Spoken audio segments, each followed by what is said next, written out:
وہ ہے یوتھ کے لیے کوئی پروگرام نہیں رکھا پچھلی گورنمنٹ نے، اور اگر کوئی رکھا بھی ہے تو اس پر امپلیمنٹ نہیں ہوا، پروگرام بھی نہیں رکھا۔ دوسری بات یہ کہ جو سب سے اہم ایشو ہے اس وقت یعنی بے روزگاری بہت زیادہ ہے، وہاں کوئی انڈسٹریل بیس نہیں ہے، جاب کے بہت کم اپرچونیٹیز ہیں۔ اب بہت سے پڑھے لکھے نوجوان گورنمنٹ چاہے تو صحت کو فروغ دے کے بڑی انڈسٹری وہاں پر بہت نوجوان جو ہے وہ انٹرنیٹ کے ذریعے سے آن لائن اپنے طور پر چیزوں کو کرنے کی خواہش رکھتے ہیں، کرتے ہیں، لیکن چونکہ انٹرنیٹ کا جو سسٹم ہے وہ وہاں پہ بہتر نہیں ہے، تو یہ سب سے بڑا یوتھ کا مسئلہ ہے۔ دوسری بات ان کے لیے ریکریشنل جو ایکٹیویٹیز ہے وہ زیادہ نہیں ہوتی ہے، اور تیسری بات جو اس وقت پڑھے لکھے نوجوان ہیں وہ اب یہ جو کلورٹس اور بریجز اینڈ روڈز کی کنسٹرکشن سے آگے کے توقعات رکھتے ہیں کہ بھئی ہماری آئیڈینٹی کیا ہے۔ فرمان صاحب اس پہ بات کرتے ہیں کہ خطے سے کیسے جی بی کو کنیکٹ کیا جائے۔ عاقل مجھے بتائیے گا کہ اب غیر حتمی غیر سرکاری نتائج آپ کے پاس موصول ہو رہے ہیں، کس سیاسی جماعت کی ہم ازیوم کر سکتے ہیں، چونکہ ابھی تو ہم صرف آئیڈیا لگا سکتے ہیں، ہم بتا سکتے ہیں ناظرین کو کہ کس جماعت کا پلڑا بھاری ہے؟ انور بھائی یہ اکثر یہ سمجھنا ہوگا کہ گلگت بلتستان کے جو انتخابات ہوتے ہیں وہ پاکستان کے دیگر اضلاع یا شہروں کی طرح نہیں ہے۔ گلگت بلتستان میں ایک ووٹ بینک ایک بہت بڑا ووٹ بینک جو ہیں وہ شخصی حد تک جو ہیں وہ کمیٹڈ ہوتا ہے وہاں کے لوگوں کا، بہت سے لوگوں کے ساتھ، جیسے کہ پیپلز پارٹی نے انتخابات سے قبل جو ہیں بہت سے الیکٹیبلز کو اپنے پارٹی کا حصہ بنا چکے تھے۔ اب اس کی ریزن یہی تھی کہ ان کو معلوم تھا کہ ان کے ساتھ ایک ووٹ بینک ہے اور ہماری نشست یہاں سے ہم کنفرم ون کر سکتے ہیں۔ تو گلگت بلتستان میں برادری کو دیکھا جاتا ہے، رشتوں کو دیکھا جاتا ہے، مسائل کو دیکھا جاتا ہے، پھر شخصی جو کمٹمنٹس ہوتی ہیں، اٹیچمنٹ ہوتی ہے، یوں یہ تمام ایشوز اور معاملات کے حساب سے انتخاب کیا جاتا ہے پارٹیوں کے اندر ٹکٹ کے معاملے پر۔ اب گلگت بلتستان میں اس وقت پیپلز پارٹی اور مسلم لیگ نون کے درمیان جو ہے بڑا ٹف کمپٹیشن ہے۔ وفاق میں بالکل ایسا ہی ہے، وفاق میں مسلم لیگ نون کی حکومت ہونے کے باوجود بھی گلگت بلتستان میں مسلم لیگ نون کو اس وقت کئی چیلنجز کا سامنا کرنا پڑ رہا ہے۔ اس وقت ہمارے ذرائع کے مطابق اور متوقع طور پر جو ہے گلگت بلتستان میں پیپلز پارٹی کا گراف بہت اوپر جا رہا ہے بنسبت مسلم لیگ نون کے۔ بالخصوص اس کی وجہ کیا ہے؟ اس کی وجہ یہ ہے گلگت بلتستان میں پیپلز پارٹی نے الیکشن سے پہلے بہت سے الیکٹیبلز کو اپنے پارٹی کا حصہ بنا چکے ہیں، جس میں بالخصوص بلتستان کے اندر کام بھی کیا انہوں نے ترقیاتی وہاں پہ۔ اگر کام کی بات کی جائے تمام پارٹیوں نے اپنے اپنے حصے کا کسی حد تک کام کرنے میں کامیاب ہو چکے ہیں، لیکن اس میں اس طریقے سے ڈیلیور کرنے میں کامیاب نظر نہیں آتے ہیں۔ اس میں حفیظ صاحب کا دیکھا جائے تو انہوں نے بھی کوشش بہت اچھی کی ہے۔ پیپلز پارٹی کو 2009 کے بعد جو ہیں اقتدار میں آنے کا موقع نہیں ملا ہے تو وہ اس طریقے سے ڈیلیور نہیں کر پائے ہیں، لیکن اسی حساب سے خالد خورشید نے بھی اپنے 2.5 سال ٹینور میں بڑے اچھے کام کیے ہیں، جس میں گزر شہرہ سے لے کر یہاں نگر شہرہ سے لے کر استور اور بلدستان کو کنیکٹ کرنے کے لیے جو شگرتن کا منصوبہ تھا وہ بہت بڑا منصوبہ تھا۔ تو اس وقت جو ہے پیپلز پارٹی پہلے نمبر پر ہے، مسلم لیگ نون جو ہے مقابلے پر ہے۔ متوقع طور پر مجھے ایسا لگ رہا ہے کہ پیپلز پارٹی 8 سے 10 نشستوں کے درمیان رہ سکتی ہے، اور مسلم لیگ نون جو ہے وہ 6 سے 8 نشستوں کے درمیان جو ہے مقابلہ ٹف کر سکتی ہے۔ اسی دوران ہی استحکام پاکستان کی بھی 4 نشستوں پر بڑے ٹف جو ہے وہ کمپٹیشن ہے، جس میں حاجی گلبر صاحب جو سابق وزیر اعلیٰ ہیں ان کے حلقے میں بڑے سخت مقابلہ ہے، اور گلبر صاحب کا اس وقت جو ہے گراف بہت اوپر جا رہا ہے۔ ایک تو وہاں جو استحکام پاکستان کے لیے سیٹ ون کرنے کے چانس بہت زیادہ ہیں، اسی طرح استور حلقہ 2 میں جو ہیں اس وقت پوزیشن جو ہیں استحکام پاکستان کے جو امیدوار ہیں ان کی بہت زیادہ پوزیشن جو ہے وہ سٹرانگ بتائی جا رہی ہے۔ ابھی جو 14 پولنگ سٹیشنز کا جو رزلٹ آ چکا ہے اس میں شمس لون صاحب جو ہیں 2761 ووٹ لے کر پہلے نمبر پر، غیر حتمی غیر سرکاری نتائج کے مطابق جو ہے وہ پہلے نمبر پر ہے۔ اسی طرح غیر سرکاری غیر حتمی نتائج کے مطابق رانا جو فاروق صاحب ہیں وہ پی ایم ایل این کے ہیں، وہ دوسرے نمبر پر ہیں 2549 ووٹوں کے ساتھ، تیسرے نمبر پیپلز پارٹی کا کینڈیڈیٹ ہے۔ جس طرح عاقل نے یہ بات کہی، جس طرح انہوں نے پریڈکٹ کیا کہ اگر سپلٹ مینڈیٹ آیا تو پھر ایک مخلوط حکومت بنے گی، اور اس کے نتیجے میں کیا وہاں کے جو ڈیولپمنٹ ورکس ہیں اور جو لوگوں کی امنگیں ہیں توقعات ہیں وہ پوری ہو پائیں گی؟ کیونکہ جو اتحادی حکومتیں ہوتی ہیں وہ کمزور حکومتیں ہوتی ہیں اور وہ شاید اس طرح ڈیلیور نہیں کر پاتی۔ بالکل آپ نے صحیح نشاندہی کہ انور صاحب دیکھیے ہمیں گزشتہ 2-3 انتخابات کے اگر جو ٹرینڈ چلا ہے ان کو دیکھیں تو کسی ایک پارٹی کو ایبسولوٹ مینڈیٹ کبھی نہیں ملا ہے ادھر، یعنی آپ دیکھیں پی ٹی آئی کی جو گورنمنٹ ہے اس کا جو نو کانفیڈنس کے بعد جو گورنمنٹ بنی تو اس میں صرف ایک فارورڈ بلاک کے بعد سارے پارٹیوں کو ملا کے ایک مخلوط حکومت بنی۔ تو ابھی بھی مجھے یہی لگ رہا ہے جیسے عاقل صاحب نے کہا کہ پیپلز پارٹی چونکہ اولڈسٹ پولیٹیکل پارٹی ہے وہاں اس کا بیس ہے وہاں پہ. پھر جو میجر ریفارمز انٹروڈیوس کیے تھے وہ پیپلز پارٹی کے دور میں ہی ہوئے تھے 74 سے لے کے جو دوسرا جو 2009 کا جو یہ جو ریفارمز آرڈر آیا تھا وہ انہوں نے انٹروڈیوس کیا تھا. اس سے یہ اسمبلی کا جو سٹیٹس تھا کاؤنسل سے اسمبلی کا سٹیٹس ملا اور اس طرح کی چیزیں تھیں. اور لیکن انہوں نے صحیح کہا کہ اس وقت نظریاتی بنیاد پر یا کوئی اس کے منشور کی بنیاد پر ووٹ نہیں پڑتے ہیں بلکہ وہاں کے جو سوسائٹی ہے وہ برادری ہے اور کچھ سیکٹرین لائنز ہوتی ہیں, کچھ علاقائی چیزیں ہوتی ہیں, کچھ پرسنل یعنی لوگوں کے ٹرسٹ ہوتا ہے لوگوں کے اوپر, تو اس بنیاد پہ ووٹ پڑتے ہیں. تو وہ تو آپ کی بات درست ہے, لیکن اگر سپلٹ مینڈیٹ ہے تو پھر اگر حکومت مخلوط ہی بنانی ہے تو پھر کس طرح عوامی مسائل عاقل حل ہو سکیں گے؟ دیکھیں نا, مسلم لیگ نون اور پیپلز پارٹی جی بی کے الیکشن کی بنیاد پر قومی بیانیے کو تبدیل کرنے کی پوزیشن میں دونوں جماعتیں یہ کوشش بھی کر رہی ہیں. آپ نے ان کے منشور اور انتخابی مہم میں بھی دیکھا. تو کیسے پھر وہ لوگوں کی جو وہاں پر مسائل ہیں ان کو حل کیا جا سکے گا اگر ایک مخلوط حکومت ہوئی تو, جو ہمیشہ کی طرح بنتی ہے؟ انور بھائی, ابھی الیکشن سے پہلے ہونا تو یہ چاہیے تھا کہ وہ اپنا اپنا منشور تمام سیاسی جماعتیں سامنے رکھتے. پیپلز پارٹی نے اپنا کوئی منشور سامنے نہیں رکھا اچھا اس الیکشن میں.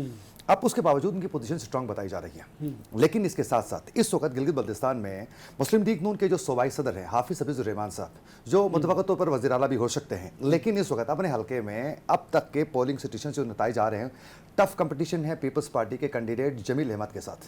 بڑی ٹف کمپٹیشن ہے, سخت نہیں پیپلز پارٹی اور حفیظ صاحب جو مسلم لیگ نون کے صوبائی صدر ہیں. ٹھیک ہے, اور فارمر سی ایم بھی ہیں. یس, اسی طرح پیپلز پارٹی کے صوبائی صدر امجد ایڈوکیٹ کے ساتھ جو ہیں اس وقت ٹف کمپٹیشن ہے مسلم لیگ نون کے کینڈیڈیٹ کی. اس کی ریزن امجد ایڈوکیٹ بہت سے اسٹرانگ کینڈیڈیٹ تھے, اس کے مقابلے میں مسلم لیگ نون کے کینڈیڈیٹ کے ساتھ جو ہیں تقریباً 4-5 دیگر جو کینڈیڈیٹس تھے انہوں نے الحاق کر کے اس کے ساتھ کہا کہ ہم آپ کی حمایت کر لیتے ہیں. تو اس وقت حفیظ صاحب کو اپنی نشست جیتنا ہی اس وقت ایک چیلنج سے کم نہیں ہے. اس پوری کھیل کے دوران مجھے ایسا لگ رہا ہے کہ متوقع طور پر آنے والے انتخابات میں ایک نیا وزیر اعلیٰ بن جائے گا اور نیا ایک چہرہ ہوگا. وہ پیپلز پارٹی سے ہوں گے یہ پیپلز پارٹی سے ہوں گے, یہ بھی کہنا قبل از وقت ہوگا. لیکن میں یہ سمجھتا ہوں نیا چہرہ ہوگا, ممکنہ طور پر بلتستان سے بھی ہو سکتا ہے یہ چہرہ. اور یہ جو حکومت بنے گی, آپ کی بات درست ہے کہ ایک مخلوط حکومت بنے گی, اور گلگت بلتستان میں بے شمار مسائل ہیں. ان مسائل کو حل کرنے کے لیے کوئی کیا کوششیں کی جاتی ہیں یہ امتحان سے کم نہیں ہے. کیوں؟ اس کی ریزن یہ ہے کہ بلتستان کے اندر جو ہے سب سے بڑا اگر بلتستان کا کیپٹل کہا جائے تو سکردو شہر ہے. آج بھی سکردو شہر میں 12 سے 14 گھنٹے کی لوڈ شیڈنگ ہوتی ہے. پانی کے بون کے لیے وہاں کے شہری ترستے ہیں. خواتین ہر ماہ سڑکوں پہ آ کر احتجاج کرنے پر مجبور ہیں. اسی طرح گلگت شہر کی بات کی جائے تو گلگت بلتستان کا کیپٹل ہے, آج بھی 16 سے 18 گھنٹے کی لوڈ شیڈنگ ہوتی ہے. لیکن عاقل آپ نے مسائل کی بات کی, دیکھیں نا, ہم نے وہاں پہ ریور کو دیکھا, آپ وہاں پر چھوٹے چھوٹے منصوبے بنا سکتے ہیں بجلی کی فراہمی کے لیے, پینے کے صاف پانی کے لیے کوئی بڑا منصوبہ نہیں. ہم نے دیکھا وہاں پہ جو غیر سرکاری تنظیمیں ہیں, این جی اوز ہیں, وہ بڑا وہاں پر کام کرتی ہیں. حکومتوں کو کام کرنے کی ضرورت ہے. اگر حکومتیں اس طرح مخلوط بنتی رہیں تو پھر کام کون کرے گا, مسائل کس طرح حل کیے جائیں گے؟ حالانکہ آپ اگر دیکھیں تو سیاحت کے ایک شعبے کو بہت وہاں پر فروغ دیا جا سکتا ہے. انور بھائی ایک چیز مینشن کرنا چاہوں گا, خالد خورشید کے نااہل ہونے کے بعد جو ضمنی انتخابات ہو گئے اس میں ان کے والد صاحب کے ووٹ بینک زیادہ تھا, لیکن وہ نشست کا نتیجہ نہیں دیا گیا. 2.5 سال اس ایریا کے حلقہ 1 کے جو لوگ ہیں وہ نمائندے سے محروم رہے. اب مجھے بتائیں وہاں کے ای ڈی پی کا کیا ہوا, وہاں کے ڈیولپمنٹ سیکٹر پر کیا کچھ, مطلب اسی طریقے سے 2.5 سال وہ لاوارث طریقے سے رہے اس ایریا کے لوگ.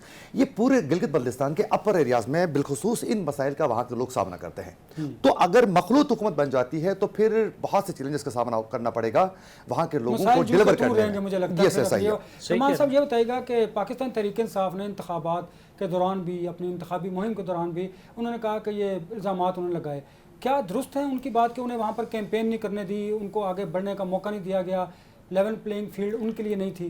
ہاں, یہ کسی حد تک درست ہے. جو لیول پلینگ فیلڈ ہے وہ سب کو ملنا چاہیے. اور پی ٹی آئی کے سیکرٹری جنرل ہے سلمان اکرم رجا صاحب, اور بھی کچھ لیڈرشپ کو انہوں نے وہاں سے ایکسپیل کیا جی بی سے. تو یہ نہیں ہونے چاہیے تھا. ایکول یعنی اپرچونیٹی سب کو ملنا چاہیے تھا تاکہ وہ اپنے منشور اپنے پروگرام ووٹرز تک پہنچاتے تھے. لیکن ان کے کچھ لیڈرز کو تو الاؤ کیا, جیسے شندانہ گلزار ہے یا بیرسٹر گوہر بھی ان کو الاؤ کیا. اب یہ جو انہوں نے ایک لاجک پیش کیا جو کہ سمجھ سے باہر ہے حکومت میں کہ بھئی انہوں نے این او سی نہیں لیا تھا. میرے خیال سے کسی بھی پولیٹیکل پارٹی کو این او سی لینے کی ضرورت نہیں ہے اس علاقے میں. ہر ایک کو جانے. اب حکمران جماعت ہے پی ایم ایل این, ان کے جو سپریم لیڈر ہے نواز شریف صاحب وہ بھی وہاں پہ گئے اور پرائم منسٹر صاحب بھی گئے, اور یہ ان کے وزیر ہیں امیر مقام صاحب وہ تو 1 مہینے سے وہاں بیٹھے ہوئے ہیں, سعد رفیق صاحب, اور پھر سعد رفیق صاحب یہ سب پہنچے ہوئے تھے. اور دوسری بات ہے کہ یہ جو الیکشن سے فوراً تھوڑی دیر یعنی پہلے ہی جا کے لیپ ٹاپ اسکیم تقسیم کرنا یا اس طرح کی چیزیں کرنا, یہ خود یعنی اگر آپ لیپ ٹاپ اور اسکیموں کی بات کرتے ہیں تو عاقل 27.32 پوائنٹ جو ہے بجٹ میں اضافے کی بات کی گئی ہے جو وفاقی حکومت ہے اس کی طرف سے, اور اس کے نتیجے میں انہوں نے کہا کہ اس دفعہ جو ہے ترقیاتی بجٹ میں اضافہ کیا جائے گا اور 29 ارب روپے جو ہیں وہ زائد تجویز کیے گئے ہیں. اس میں یہ بھی بتایا گیا ہے کہ اپنا جو مختلف اے ڈی پی کے تحت جو منصوبے ہیں اس میں 23 ارب روپے پرائم منسٹر بھی دیں گے. اس کی طرف سے نلتر پاور ہائیڈل جو پاور پروجیکٹ ہے 16 میگا واٹ کا اس کی بات کی گئی ہے, اور بہت سارے منصوبوں کی بات کی گئی ہے. تو یہ بھی تو انتخابات سے پہلے اس طرح سیاسی رشوت کے طور پر ہی دیکھا جاتا ہے ان چیزوں کو بھی. بالکل ایسا ہی ہے. اگر دیکھا جائیں تو تحریک انصاف کے دور حکومت میں خالد خورشید کی جانب سے جس طریقے سے بجٹ کو تمام صوبوں میں روڈ انفراسٹرکچر کے لیے کام کرنے کے لیے لے کر آئے تھے, اس میں بھی مسلم لیگ نون کی جانب سے بعد میں ان منصوبوں کو آگے بڑھانے میں بھی کوئی خاطر خواہ اقدامات اس طریقے سے نہیں کیے گئے جس طرح گلبر صاحب کے دور حکومت میں بھی. ان کو یہ کرنا چاہیے کہ اگر نیکسٹ ٹائم جس کی بھی حکومت بن جاتی ہے وفاق کا رویہ وہیں رہنا چاہیے گلگت بلتستان کو لے کر, ان کے مسائل کو لے کر. بے شک وہ پیپلز پارٹی کی حکومت بنتی ہے, مسلم لیگ نون کی حکومت بن جاتی ہے. دیکھیں گلگت بلتستان میں جب تک کہ پاکستان کے ساتھ دیگر صوبوں کے ساتھ جو ہیں انتخابات نہیں ہوں گے تب تک گلگت بلتستان سے نتائج اس طریقے سے واضح نہیں آ سکتے ہیں. یعنی میری رائے اس طریقے سے ایک صاف و شفاف قسم کی رائے جو ہے وہ سامنے نہیں آ سکتی ہے, کیونکہ ابھی ہمارے میجورٹی جو لوگ یہ سمجھتے ہیں کہ وفاق میں فلاں کی حکومت ہے, ہمیں ووٹ اسی کو دینا چاہیے کیونکہ حکومت اسی نے ہی بنانی ہے. ایک رائے یہ سامنے آ جاتی ہے. پھر اسی کے ساتھ اس وقت دیکھیں تحریک انصاف کی جانب سے کل وہ بھی کہیں گے کہ ہمیں مینڈیٹ نہیں ملا. بھئی آپ کے پورے گلگت بلتستان کے 24 حلقوں میں کہاں بتائیں کہ آپ کا کینڈیڈیٹ کہاں کون سا اسٹرانگ آپ کا امیدوار ہے, سوائے 2 نشستوں میں. اس وقت خالد خورشید کا جو حلقہ ہے ان کی والدہ ہے خود شاہدہ خورشید صاحبہ, وہاں وہ اسٹرانگ ہے, اور ادھر حلقہ نمبر 3 میں سہیل عباس اسٹرانگ ہے. اس کے علاوہ تحریک انصاف کا کینڈیڈیٹ اس طریقے سے اسٹرانگ نہیں ہے. اس کی وجہ سے اب گلگت بلتستان کے لوگ یہ سمجھتے ہیں وفاق میں فلاں کی حکومت ہے, ہمیں اس کو ووٹ دینا چاہیے. پھر وہ یہ بھی سمجھتے ہیں کہ ہم تحریک انصاف کو اگر ووٹ دیتے ہیں تو بھی اس طریقے سے ان کو تو سیٹیں نہیں دینے ہیں. یہ وجہ تھی کہ جو 5 جون کو وفاقی بجٹ پیش کیا جانا تھا وہ 10 جون کو لے گئے کہ جی بی کے انتخابات ہو جائے. کیا اس وجہ سے قومی بیانیہ بدل سکتی ہے؟ وفاق بھی, پیپلز پارٹی اور مسلم نون بھی اس وجہ سے بجٹ کو بھی دیکھیں اس کی ایک ریزن تو یہ تھی کہ پیپلز پارٹی اور مسلم لیگ نون کے درمیان انڈرسٹینڈنگ گلگت بلتستان کو لے کر اس طریقے سے کوئی انڈرسٹینڈنگ ان کی نہیں بن رہی تھی, کیونکہ دونوں جماعتیں بزد ہیں گلگت بلتستان میں حکومت کرنے کے لیے. اب پیپلز پارٹی یہ سمجھتی ہے کہ ہم نے انتخابات سے پہلے الیکٹیبلز کو جو پارٹی کا ہم حصہ بنا چکے ہیں, اب گلگت بلتستان میں ہماری پوزیشن اسٹرانگ بن رہی ہے, تو پیپلز پارٹی کہہ رہی ہے کہ حکومت ہم ہی بنائیں گے, جو وہاں جو آزاد امیدوار ہیں ان کو ملا کر, اور پھر استحکام پاکستان کے جو کینڈیڈیٹ جیتیں گے ان کے ساتھ مل کر. مسلم لیگ نون یہ بزد ہے کہ حکومت ہم بنائیں گے. اب اس لڑائی کے دوران انہوں نے بجٹ کو تھوڑا پیچھے دھکیلا تاکہ گلگت بلتستان کے انتخابات ہو, واضح ہو پکچر. اس کے بعد ہم اعلان بھی کیا, ہاں اعلان بھی کیا. مسلم لیگ نون کی جانب سے اس وقت جو ہیں وفاقی جو وزیر ہیں جو امیر مقام صاحب, وہ الیکشن سے پہلے جو وہاں الیکشن کے جو قوانین ہیں اس کی دھجیاں اڑاتے ہوئے انہوں نے مختلف ایریاز کے وزٹ بھی کر چکے ہیں, اور پھر منصوبوں کا اعلان سے لے کر شمولیتوں سے لے کر جو ہیں وہ لوگوں کو جوڑ توڑ کے سلسلے میں بھی وہ بہت زیادہ ایکٹیو فائدے جو ضابطۂ اخلاق کی خلاف ورزی تھی الیکشن کمیشن نے وہاں پہ ایکشن نہیں لیا, کوئی ایکشن نہیں. اس سے پہلے جس طریقے سے گنڈاپور میں کیا تھا, وہاں جا کر کہ کسی کو کہہ رہا ہے کہ میں کروڑوں کے حساب سے یہاں میں آپ کو سکیمیں دوں گا, کہیں کہہ رہا ہے کہ بھائی میں آپ لوگوں کو کارنرشپ دے دوں گا, کہیں کہہ رہا ہے کہ آپ کو یہاں میں یہ پوزیشن دینے کے جا رہا ہوں. وہیں سیم سچویشن مسلم لیگ نون کی جانب سے بھی اس انتخابات میں بھی ہم نے گلگت بلتستان میں دیکھا ہے. تو یہ نہیں ہونا چاہیے, جو ضابطۂ اخلاق ہے اس کے پامال نہیں کرنا چاہیے, اس کا خیال رکھا جائے تاکہ جو عوام کی جو رائے ہے وہ اصل جو رائے ہے وہ سامنے آ سکیں. تو یہ جو انتخاب ہے, یہ جو چننا ہے عوام کا, عوام کے نمائندے کا, یہ نظام یہ جو ہے اس کو ہم شفاف بنا سکیں اور آگے بھی رکھ سکیں اس کو.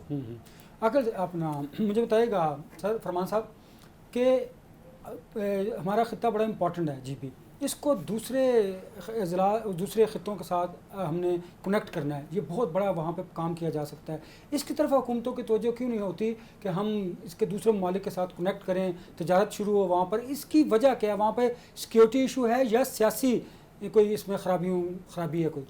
نہیں، اس پہ تو کام ہو رہا ہے، یہ کوئی ایسا ایشو نہیں. جیسے ابھی انہوں نے پچھلے دنوں اناؤنس کیا تھا کہ 132 کلومیٹر کا یہ موٹر وے یہاں سے ہزارہ سے چلاس تک یعنی جھلکر تک لے کے جا رہے ہیں، یہ اس کا حصہ ہے.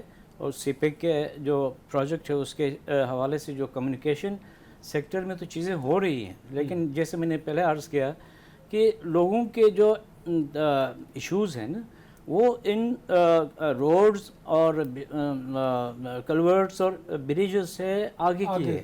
لوگوں کا مسئلہ اس وقت ان کے اپنے زمینوں پر اونرشپ کا ہے، ان کے وسائل ہے منرلز کا، اس کو جس طریقے سے بے تحاشا یعنی لیزز دیے جا رہے ہیں نان لوکلز کو، نان لوکلز کو دیے جا رہے ہیں اور without the consent of the local peoples. چونکہ یہ جو ابھی لینڈ ریفارمز ایکٹ بھی لے کے آئے، اس سے لوگ کافی پریشان ہیں اس حوالے سے. اچھا، وہ لینڈ ریفارمز ایکٹ کیا ہے؟ لینڈ ریفارم ایکٹ کا مطلب یہ تھا کہ بھئی جو پہاڑ ہے لوکلز کو وہ نہیں کرتے، تحفظ فراہم نہیں کرتا. نہیں، اس میں یہ تھا کہ پہلے جو پہاڑ ہے، جو غیر آباد زمینیں ہیں، وہ کامن کلیکٹیو کہلاتے تھے لوگوں کے، یعنی اس ایکٹ سے پہلے جی ٹریڈیشنل زمینیں تھی، اور وہ لوکل جو کسٹمری لاء کے تحت جو ہے ڈیفائن تھا کہ بھئی یہ آپ کی چراگاہ ہے، یہ آپ کے غیر آباد زمین ہے. اب جو لینڈ ریفارم ایکٹ آیا ہے اس کے تحت تو یہ کہ اب تو ہر یعنی زمین میں 2% 10% جو ہے لازمی حکومت کے لیے مختص کرنا ہوگا زمین. اچھا جی، اور دوسری بات یہ کہ ڈسٹرکٹ لیول پہ جو لینڈ اپورشنمنٹ بورڈز بنیں گی، جن کے سربراہ جو ہے ڈی سی ہوں گے اور اس کے اندر اے سیز ہوں گے اور بیوروکریسی ہوگی، ان کے اختیار میں ہوگا کہ وہ کس زمین کو کس کو دے دیں اور کون سی زمین ہے جو اس کو اس پہ یعنی گورنمنٹ کا جو ہے کلیم وہ ڈال دے کہ یہ گورنمنٹ کی زمین ہے. اب اس میں سب سے خطرناک بات جو کلاز اس کا ہے، کلاز آرٹیکل 10، وہ یہ ہے کہ اس کے فیصلے کے خلاف کسی کورٹ میں آپ اپیل بھی نہیں کر سکتے. اچھا، اب چونکہ دیکھیں وہ وہاں پہ جو ٹوٹل کلٹیویبل لینڈ جو ہے وہ صرف 2% ہے، ٹھیک ہے، باقی ماؤنٹینز ہیں. ماؤنٹینز مینس کہ لوگوں کے چراگاہ ہیں اور غیر آباد زمینیں ہیں. تو اب اس 2% میں بھی اگر گورنمنٹ کے لیے 10% یعنی آپ فیصد نکالنا چاہیں گے تو لوگوں کے پاس کیا بچے گا؟ اسی طرح سینٹرل لیول پہ پروونشل جو اپورشنمنٹ بورڈ ہے، جس کا سربراہ جو ہے وہ چیف منسٹر ہوگا اور کمشنر ہوگا اور اس کے نیچے جو بیوروکریسی ہوگی، تو وہ فائنل یعنی آربیٹر ان کے پاس اختیار ہوگا کہ وہ زمین جی یعنی زمین جو ہے اب جھگڑے ہوتے ہیں لیکن اس کو کسٹمری لاء کہتے ہیں، لوگ خود ہی آپس میں طے کرتے ہیں. اب یہ ہوگا کہ ان کے اختیار میں ہوگا کہ وہ کس زمین کس کو دے دیں اور اس کے خلاف پھر کسی کورٹ میں اپیل بھی نہیں کر سکتے. مطلب یہ اتنا یعنی خطرناک یعنی وہ ہے کہ لوگ اس بارے میں بڑا یعنی کنسرنڈ ہے اور اس پہ کوئی ریلیف بھی نہیں مل پا رہا اور نہیں کچھ بھی نہیں ہو رہا. اس پہ ریزسٹنس ہو رہی ہے، لوگ یعنی مقامی سطح پر مختلف لوکل پولیٹیکل چیلنج نہیں کیا اس کو عدالت میں کسی نے؟ نہیں، اب چیلنج ہی نہیں کر سکتے لیکن جو عدالتیں ہیں پھر عوامی تحریک اس کے نتیجے میں آپ دیکھ رہے ہیں کہ یہی ہو رہا ہے. وہاں پہ جو لوکل پولیٹیکل پارٹیز ہیں، نیشنلسٹ پارٹیز ہیں، وہ اس کے خلاف ریزسٹنس موومنٹ چلا رہے ہیں. تو یہ ہے. پھر اسی طرح منرل ایکٹ ہے، منرل ایکٹ کا آئے گا تو اس میں بھی جیسے گورنمنٹ نے اوپنلی اناؤنس کیا کہ بھئی باہر سے جتنے بھی انویسٹرز آئیں گے ہم ان کو دے دیں گے. بھئی آپ لوگوں سے پوچھے بغیر ان کے جو وسائل ہیں، معدنیات ہے یا پانی ہے، جنگل ہے، چراگاہ ہے، آپ کسی اور کو کیسے دے سکتے ہیں؟ وہ تو لوکلز کا پہلے حق ہے. چلیے مجھے بریک کی طرف بڑھنا، بریک کے بعد جب واپس آئیں گے تو گفتگو کے سلسلے کو رکھیں گے. میرے ساتھ رہیے گا. Welcome back.